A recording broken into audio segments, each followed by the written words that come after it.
السلام علیکم دوستو جیسے کہ آپ جانتے ہیں کہ پاکستان اور افغانستان کے درمیان ورلڈ کپ کا پہلا وارم اپ میچ کھیلا گیا۔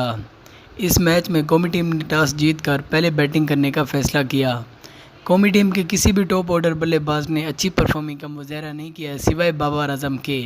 جیسے کہ آپ جانتے ہیں کہ بابر اعظم اس وقت فل فارم میں ہیں اور وہ ہر میچ میں 50+ سکور کر رہے ہیں، لیکن سرفراز احمد کا کہنا ہے کہ بابر اعظم کا بھی ایک مسئلہ ہے کہ جب وہ سینچری سکور کر لیتے ہیں تو اس کے آگے وہ زیادہ دیر نہیں کھیل سکتے، تو قومی ٹیم کو آخری اووروں میں کوئی ایسا بلے باز چاہیے جو آخری اوورز میں آ کر اننگ کو ختم کر سکے۔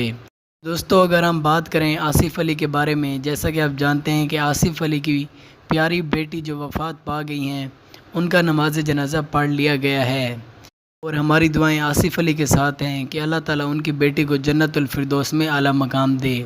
دوستو آصف علی نے پاکستان میں اپنی بیٹی کا نماز جنازہ پڑھ لیا ہے اور وہ 25 مئی کو لندن روانہ ہو جائیں گے، اور اس کے بعد 26 مئی کو پاکستان اور بنگلہ دیش کے درمیان دوسرا پریکٹس میچ کھیلا جائے گا اور آصف علی اس میں ضرور شرکت کریں گے۔ بس دوستو اس ویڈیو میں اتنا ہی، امید کرتے ہیں کہ ویڈیو آپ کو پسند آئی ہوگی۔ اگر پسند آئی ہو تو ویڈیو کو لائک کریں اور نیچے کمنٹ سیکشن میں آصف علی کے لیے ایک پیارا سا جملہ ضرور لکھیں۔ ملتے ہیں اگلے ویڈیو میں، تب تک کے لیے اللہ حافظ۔